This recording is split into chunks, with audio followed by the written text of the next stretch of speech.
as I had spoken out about space entities, about Milton when he had come unto the earth. The more I speak out about Milton, the more people ask me about these creatures.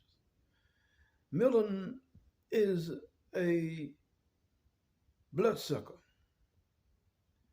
just as a vampire and just as a mosquito needs blood to survive, so does Milton.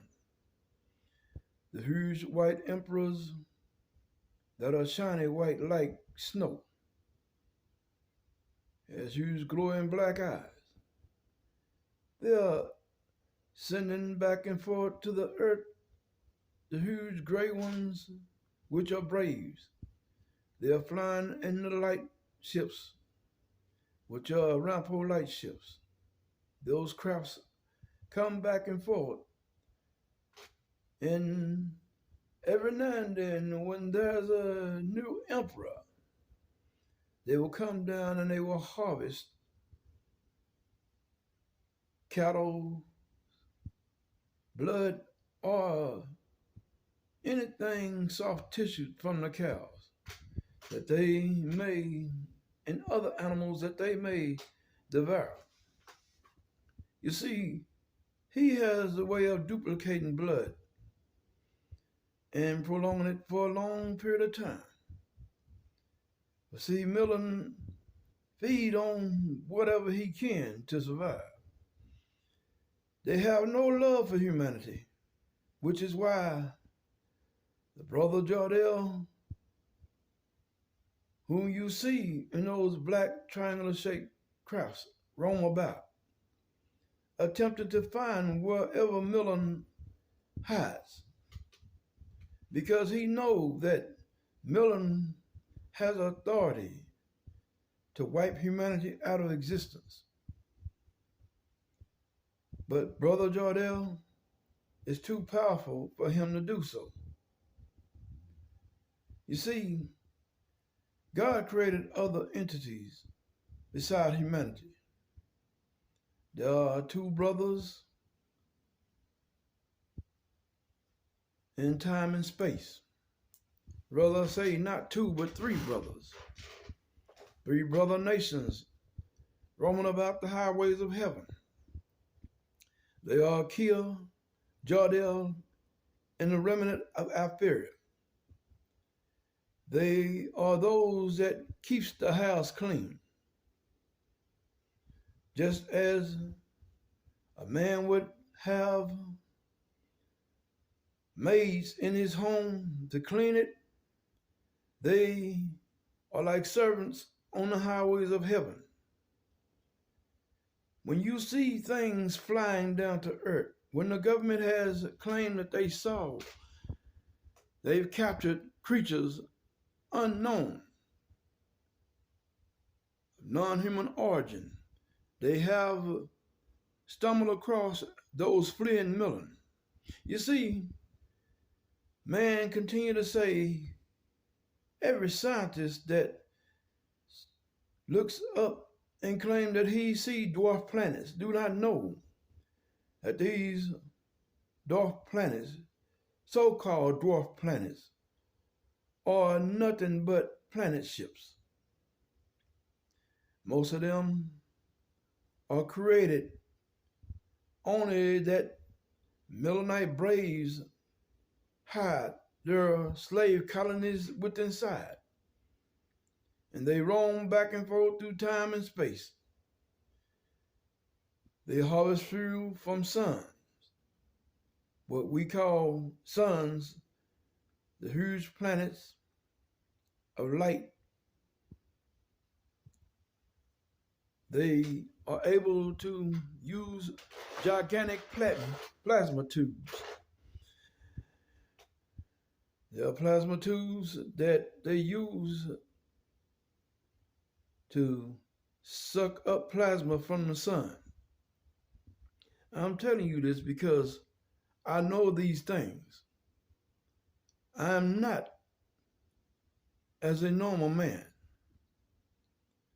I had tried to make people understand before, but everyone continued to say it is not true. Everyone believes in lies, whatever Satan tells them. They believe in misguidance because they are blind and foolish. Which of you will ever believe the truth when it comes to you? You won't believe it even when it hits you in the face. But mankind could be enslaved, but because of the sake of prophecy, God holds back his wrath. See, the Father sees all things. Listen to the word and obey the truth. God has a way of changing things in his own format. We follow the ways of life in which we should, but some people do not follow the ways of life in which they should. Instead, they follow the voice of the evil one, the beast himself, that one that is condemned, the prince of the air. They believe in everything on their minds and let him guide them down the path of destruction. They believe in whipping on each other. They believe in molesting one another. They believe in lies. They believe in robbing each other. They believe in murdering one another. Let me tell you a parable. Once there was a righteous prince that came out from his father's house.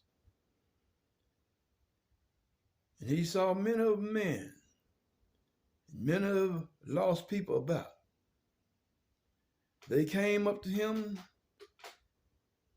and he was not concerned about their ways, that he could feel their actions and their attitudes and their minds. He knew how they were.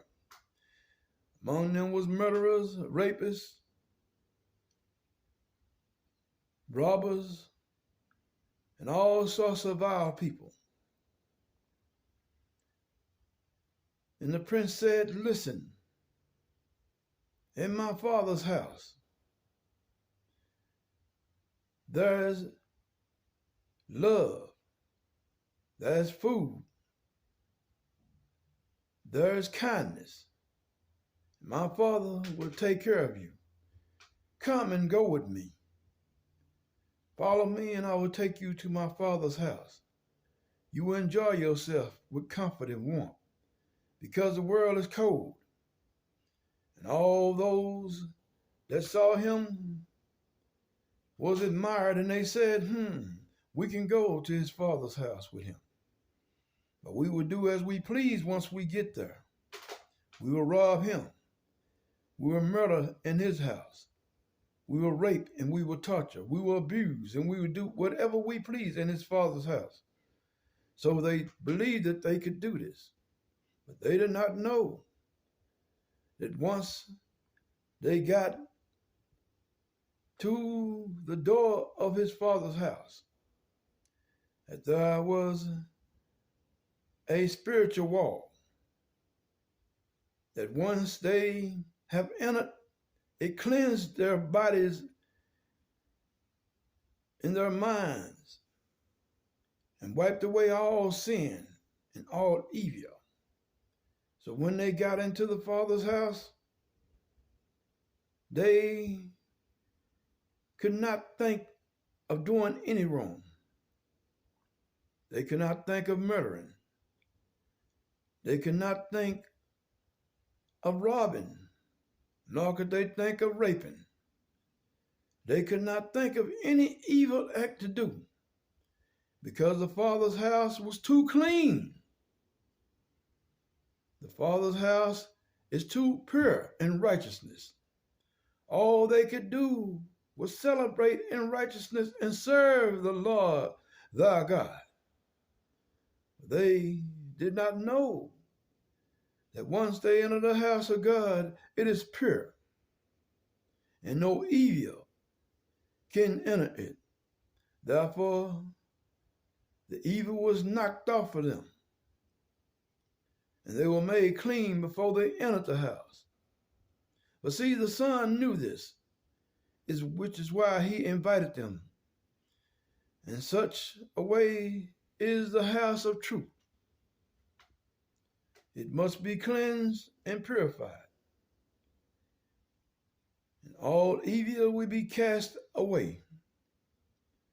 I tell you no lie, an hour is coming when all mankind will know the God of God, and that God does exist, and they will flee those evil ones, just as when a light is turned on in the house and cockroaches flee and hide, trying to get away from the light. The light of righteousness will shine upon the world, and mankind will know that God exists, and he shall wipe clean the house. He shall wipe clean the floor and all the dust up on it, and all the filth shall be moved away. He will shake the heavenly highways and knock down Millen, just as he knocked down these people.